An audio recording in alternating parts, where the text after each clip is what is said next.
Let me ask you something uncomfortable. Have you ever fantasized about getting even with someone who hurt you? Maybe it was a friend who betrayed your trust, a partner who broke your heart, or even a stranger who humiliated you in front of others. For just a moment, or maybe much longer, you probably imagined the sweet taste of revenge. Their downfall, their pain mirroring yours. That split-second thought where you whisper in your head, "That's what you deserve." Here's the truth most people won't admit. Revenge is one of the oldest, rawest, and most deeply human urges we have. It's stitched into our psychology, etched into our stories, and baked into the myths that shape civilization itself. From the bloody tragedies of ancient Greece to the modern revenge thrillers we binge-watch on Netflix, Payback has always been intoxicating to us. And the reason is simple. Revenge feels like justice dressed in fire. But why? Why does the human mind crave payback, even when logic tells us it might destroy us? Why does the image of an enemy suffering bring such twisted satisfaction? Why do we so often sacrifice peace, love, and even our future just to settle a score? This video is going to dive headfirst into that shadowy part of the human mind, the psychology of revenge. We'll strip back the illusions, explore what happens in the brain, and understand why that hunger for retribution can feel impossible to resist. Along the way, we'll uncover something darker. Revenge doesn't just reveal who hurt us, it reveals who we are.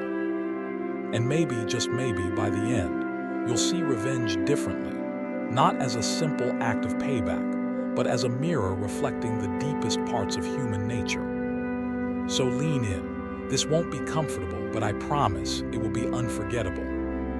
Revenge is not just a random outburst of anger. It is older than laws, older than nations, older even than written history.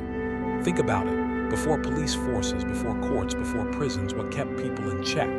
Fear. Fear of retaliation. If you killed my brother, you knew I might come for you. If you stole from me, you risked being banished, or worse. Revenge, in its earliest form, was survival. Evolutionary psychologists argue that revenge was a kind of ancient social glue. In small tribal communities, word spread fast. If someone betrayed trust or acted selfishly, revenge wasn't just about the victim's pain. It sent a warning. If you cross me or anyone here, you'll pay the price. It was both punishment and deterrent. In other words, revenge kept order before we invented organized justice. But revenge is more than practical, it's emotional. When someone hurts us, it's not just the injury itself, it's the humiliation, the sense of powerlessness, the inner voice whispering, you let them walk over you, you let them win. Revenge is the mind's way of flipping the script, reclaiming control and erasing that helplessness. Psychologists call this the restoration of equilibrium, a return to balance, because pain creates chaos. Payback promises order. Yet here's the paradox. Revenge is rarely about fairness. If someone insults us, do we want to simply insult them back? Not really. We want to crush them harder, go one step further. In fact, experiments have shown that people often escalate revenge beyond the original harm. Why? Because deep down, what we crave isn't equality. What we crave is dominance. We don't just want the scales balanced. We want the other person to feel the sting of our rage. This is why revenge has always been so alluring in stories. Think about the Greek tragedies. Medea, betrayed by her husband Jason, doesn't just walk away. She destroys everything he loves. Shakespeare's Hamlet spends an entire play plotting the downfall of those who wronged his father, even if it costs him his own sanity. And in modern pop culture, who doesn't cheer when John Wick burns down the underworld over the death of his dog? These stories resonate because they tap into something primal. Something we feel but rarely admit. Vengeance feels righteous, even when it's ruinous. But let's slow down, because the real question is not whether revenge feels good. It does. The question is why that feeling is so seductive that people will chase it even when it costs them everything. To truly understand revenge, we need to step inside the human brain. Because what might feel like a noble pursuit of justice is, at its core, a chemical storm. Neuroscientists have put people inside fMRI machines and asked them to imagine taking revenge. The results are startling. When subjects pictured punishing someone who had wronged them, Their brains lit up in the same areas associated with pleasure and reward: the striatum, the ventral tegmental area, the nucleus accumbens. In other words, imagining revenge triggers the same neural circuits as eating chocolate, winning money, or falling in love. The brain interprets payback as a reward. But there's more. Revenge is also tied to the release of dopamine, the neurotransmitter that drives motivation and craving. This is why revenge can feel less like a choice and more like a compulsion. It's not just that we want revenge. It's that the brain primes us to need it, the same way an addict craves a drug. And yet revenge is bittersweet. The anticipation is intoxicating, but the aftermath often leaves a hollow ache. Psychologists have a name for this: the hedonic treadmill of revenge. We imagine that hurting someone back will give us lasting satisfaction, but in reality, the pleasure is fleeting. The brain lights up during the fantasy and even in the act itself, but once it's over, we're often left with emptiness. Sometimes guilt, sometimes shame, sometimes an even deeper anger because, in truth, the wound hasn't healed. This is the dark irony of revenge. The brain promises it will heal us, but instead, it chains us to the hurt even more tightly. By reliving the pain, plotting the payback, and finally striking, we keep the original wound alive. We think we are ending the story. Instead, we're writing endless sequels. And still, we chase it. Because even when we know revenge won't fix us, the momentary rush is irresistible. That flicker of power, that whisper of justice, that surge of dopamine, it feels like reclaiming something stolen. And for many, that's worth the cost. But here, where the story grows darker, revenge isn't just about the brain. It's about identity, about pride, about the stories we tell ourselves about who we are. And when revenge becomes entangled with identity, it stops being just a reaction. It becomes destiny.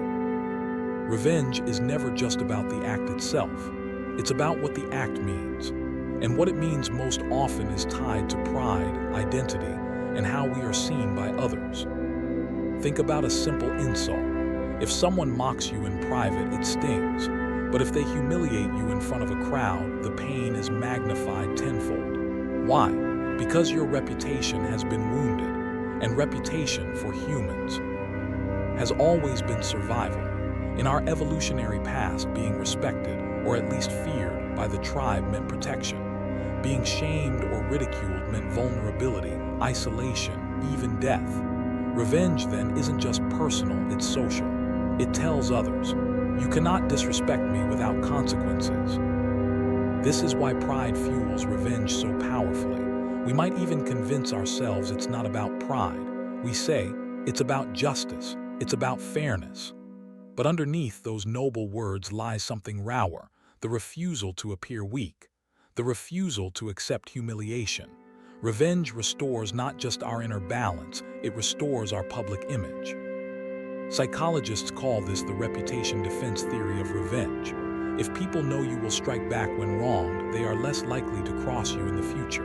In other words, revenge sends a signal, and signals are powerful currency in social groups. Think about mafia codes of honor or even schoolyard fights. The logic isn't, I want to fight. The logic is, if I don't fight, everyone will think I can be stepped on. But here's the tragedy. When pride drives revenge, it rarely ends with one act of payback, because pride is never satisfied. If your enemy mocks you again or refuses to submit, you're pulled into the cycle again and again. What began as reclaiming your identity spirals into an endless loop of retaliation. This is how blood feuds begin. This is how wars drag on for decades.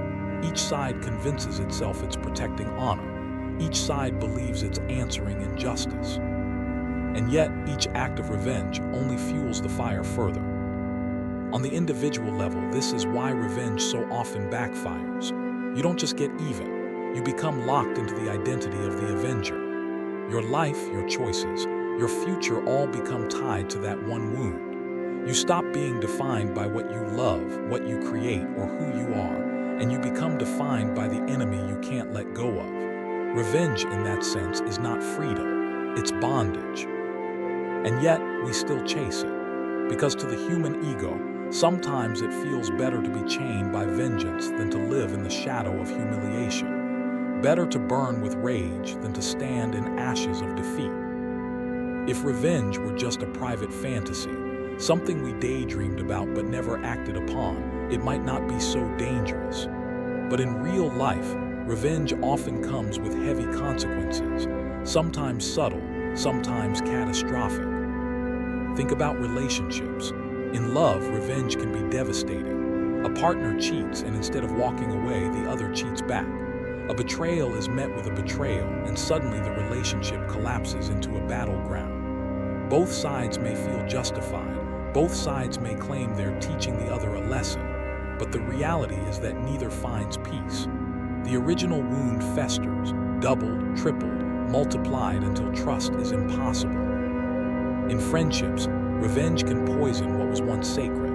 A harsh word, an insult, or even perceived disrespect can lead to silent feuds, cold shoulders, and acts of subtle sabotage. In workplaces, revenge can be equally destructive. People undermine one another, spread rumors, or deliberately sabotage projects, not because it helps them, but because it hurts the person who hurt them first. And in doing so, they damage their own careers, their reputations, even their futures. This is the trap of revenge. It tricks us into believing we're gaining control, when in reality we're handing it away. Because once our actions are dictated by someone else's wrongdoing, we're no longer free. We're reacting. We're enslaved to their memory, their insult, their betrayal. We think we're punishing them, but really, we're letting them dictate the story of our lives. And yet letting go is far easier said than done. Forgiveness sounds noble, but when the wound is raw, forgiveness feels like surrender. It feels like weakness.